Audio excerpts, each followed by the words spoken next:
Hey everyone, ahoy Liddy. I just want to say thank you so much to my new subscribers and also thank you to the old ones for your continued support. I'm really grateful for some of the projects I've been working on and I'm really excited for you to see more. This video is sadder than what I usually post, but this channel is based on my Czech family and I have to honor those who passed from it. So I appreciate your understanding and I'm really excited for the next videos.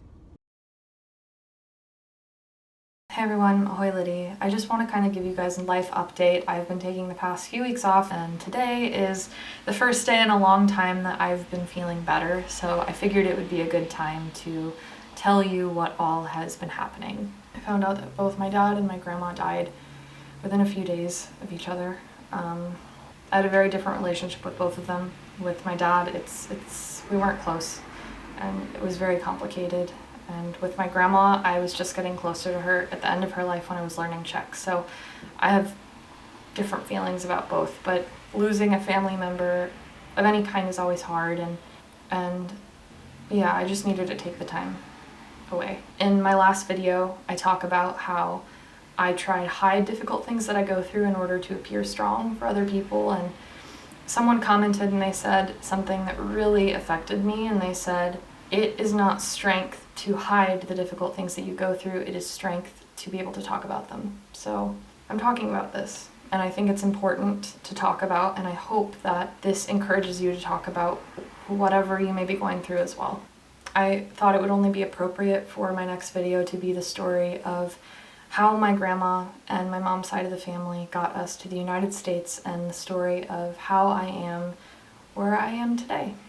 I'm going to be saying this in a way that I would be telling my American friends too, so that they can understand, because pretty much everyone in America is an immigrant of some kind, and it's always nice to hear everyone's story, so this is mine. So in 1968, Czechoslovakia was occupied by multiple armies from both sides.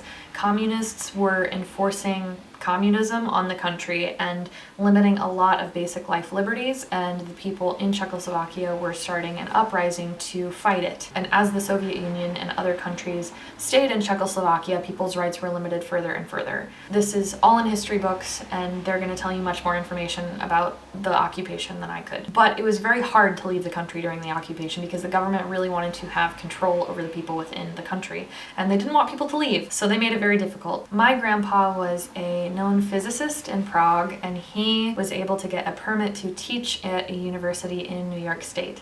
So in 1969, he was able to move to the United States to teach, but they would not let the rest of his family come with him because they wanted to have leverage over him so that he would return back to Czech. My grandma saw all of the bad things that were happening in Czech and realizing that life there was just not livable. So her and my grandpa really fought so that the rest of my family, which was my mom and my aunt, to be able to come to New York and stay with my grandpa. My grandpa taught at the university in New York for a year, and the next year in 1970, my mom and my grandma were both able to come over. My mother was told that she was going for a family vacation, so she just had her suitcase and was just excited to see her dad again. They all went and they stayed with my grandpa in New York. My aunt was forced to stay behind, again as leverage so that they would want to come back to Czech. My grandma at the time had just finished her PhD, and when she came over to the United States with my mom, they would not give her her PhD because they wanted to keep it as leverage for her to come back to Czechoslovakia.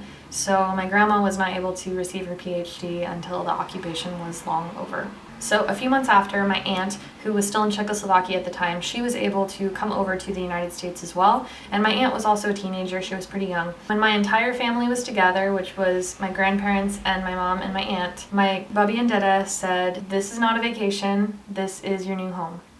And obviously, my mom and aunt were in total shock. They didn't expect this to be happening. My aunt was old enough to know something was going on, I think, but my mom had no idea. She genuinely just thought it was a long vacation. So it was at that point that my entire family in the US was officially here.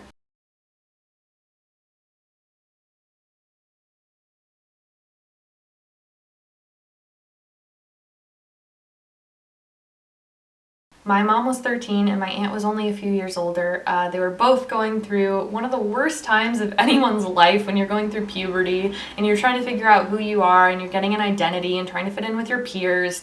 And obviously that had to be very difficult. My aunt and my grandma and my mom did not know English at all. So they had to learn English just from being thrown into the environment here. My grandmother was a stay-at-home mom, so she didn't have to use it as much, but my mom and my aunt, who were now going to high school, had to learn it from scratch, and my mom told me that she was made fun of a lot growing up because of her accent and because of her inability to understand English, but over a few years she was able to learn it. My grandfather was fluent in 7 languages, and English was one of them, so he was able to teach at the university without a problem and kind of lead the way for my family into learning English, and he was the main breadwinner of our family, but the total amount of money he made was probably about like $20,000 for 4 people, which is nothing. So my family was not well off at all. My grandma taught my mom and my aunt to sew their own clothes, and they lived off of the bare minimum that they could get by with. And so everyone in the family just worked really hard to get themselves out of this place and to make a better life for themselves in the US. My family ended up moving to Missouri, which is a state in the middle of the United States in the Midwest.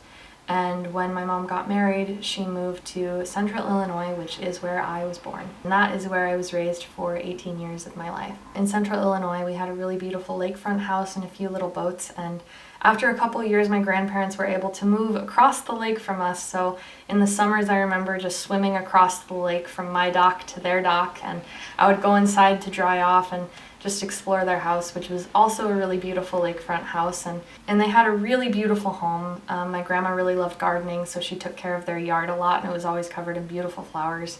And it's only now, as an adult, when I'm telling you this story, that I realize how far they grew my family. My mom worked very hard to give me a better life than what she had, and I'm very grateful for that as well. And she was working so hard that when she wasn't at home, my grandma would take care of me. And so I remember multiple days growing up where my grandma would just be babysitting me for the entire day. And she only spoke Czech and I only spoke English, so that always helped with me having to learn Czech. It's crazy because it's only as an adult that I can process and realize how hard my family worked to make us successful in the United States. I feel bad about saying it, but I almost took it for granted growing up that we were as successful as we did because I was too young to understand the amount of hard work that went into it and how talented and hardworking and amazing people that they were. And I hope that I'm making them proud. After I found out my grandma died, I posted on Instagram if you guys could please light a candle for her. And I received so many videos and photos and wishes of people who lit a candle for my grandmother. So I don't really know how to end this video, but I'm going to put those photos here. The main thing I want to say though, whoever's in your life right now, please tell them that you love them. You never know, lives can change in a matter of seconds, and you never know how long you have with someone. So please, to the people who are in your life, go and tell them that you love them today. And I will see you guys next time. Bye.